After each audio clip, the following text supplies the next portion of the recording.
Menyebut kata burung yang terlintas mungkin adalah jenis hewan yang jinak dan juga penakut, terutama saat kehadiran manusia.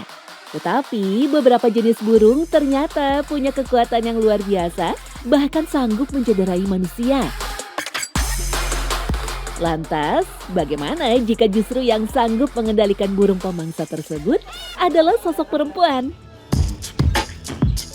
Adalah Jakarta Birdland, salah satu destinasi favorit keluarga saat mengunjungi kawasan wisata Taman Impian Jaya Ancol.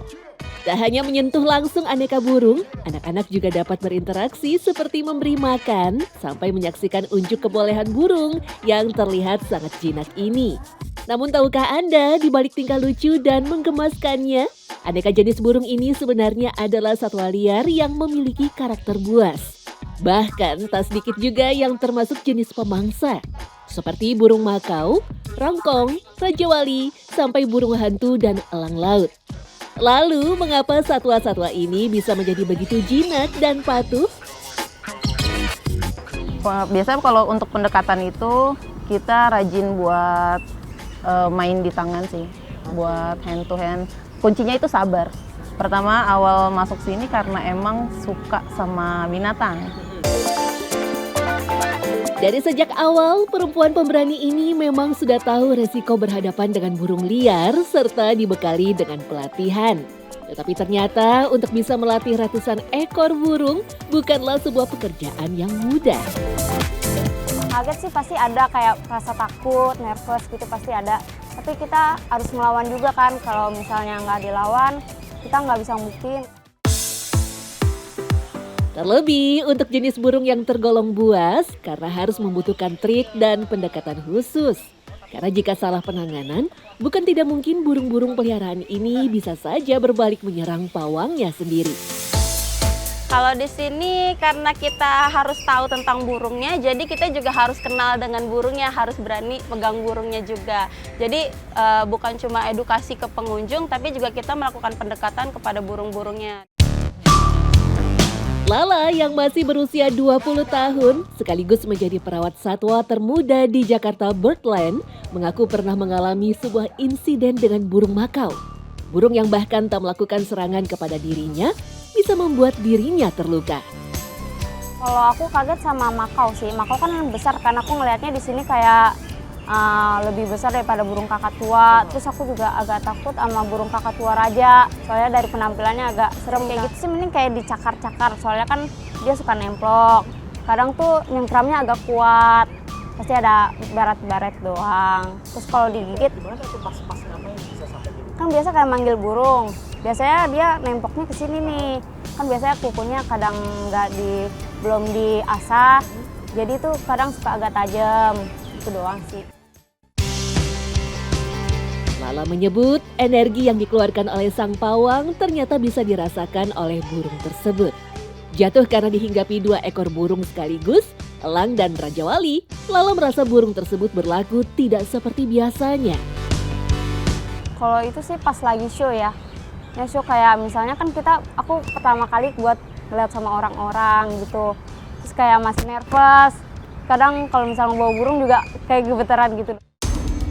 Insiden dengan burung pemakan daging ini juga pernah dialami oleh rekan seprofesi Lala, yaitu Tarisa.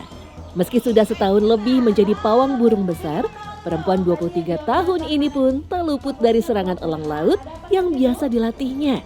Karena kurang hati-hati, tangan Tarisa pun terkena sambaran cakar elang sampai berdarah. Kalau di burung elang biasanya karena nggak sengaja ngeluarin pakan, nyamber dia ke tangan. Biasanya ada yang di jari, di cakaran sebelah sini. Pertama berat, kemudian terus ukurannya. Iya, ukurannya besar. Kisah Mia pun lain lagi. Merasa aman sebagai pembawa acara, Mia tak menyangka jika burung makau yang pendiam, lengkap dengan bulu indah berwarna-warni ini, bisa tiba-tiba menggigit jari tangannya. Meski tak terluka parah, tetapi gigitan burung keluarga paruh bengkok ini sampai membuat Mia terkejut dan menjerit. Waktu pertama sih digigit makau ya. Karena kan baru masuk itu pasti disambut sama burung makau yang besar-besar dan sangat indah gitu. Jadi saya dalemin dulu tentang makau di depan. Nah ternyata awal-awal juga, oh gigit nggak ya, matok nggak ya? Namun, meski insiden kerap terjadi antara burung dengan sang pawang, hal itu sebenarnya bukanlah bentuk serangan dari burung tersebut. Menurut Tio yang sudah 15 tahun menjadi pelatih satwa, hal itu sebenarnya sebuah ketidaksengajaan yang muncul karena naluri liar satwa tersebut. Oleh karena itulah, sang pawang perlu menjalin ikatan emosional dengan burung sehingga tahu kebiasaan burung tersebut. Kalau itu tergantung dari kitanya untuk pendekatan sama burungnya. Ya, semuanya sih pasti bisa. Tapi ada yang memang burung itu kurang bonding atau yang memang biasa sama interaksi sama manusia. Lebih lanjut, Tio menyebut pada dasarnya semua burung yang akan dipelihara di area ini sebelumnya sudah menjalani serangkaian penanganan agar mudah beradaptasi dengan lingkungan baru. Sehingga hampir semua burung di kawasan konservasi dan wisata alam ini sudah jinak dan terjamin aman, terutama bagi para pengunjung yang datang. Ya itu resikonya kita sebagai kiper kayak gitu.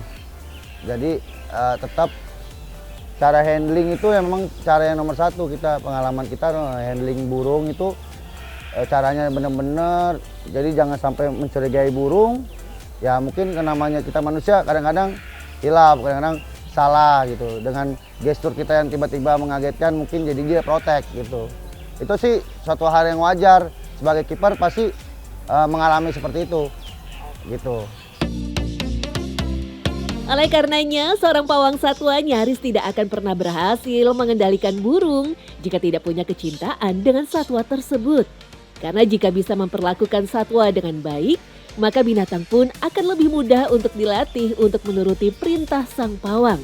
Meskipun hal ini juga tak bisa dilakukan secara instan.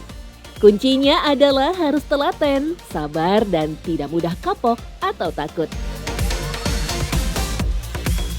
Sebagai seorang senior kiper dan trainer satwa, Tio paham betul bagaimana harus membimbing para kiper burung baru, terutama yang kebanyakan adalah perempuan. Menurut Tio, memang perlu tips dan trik khusus agar para kiper perempuan pun tidak akan kalah skill dengan para pawang laki-laki.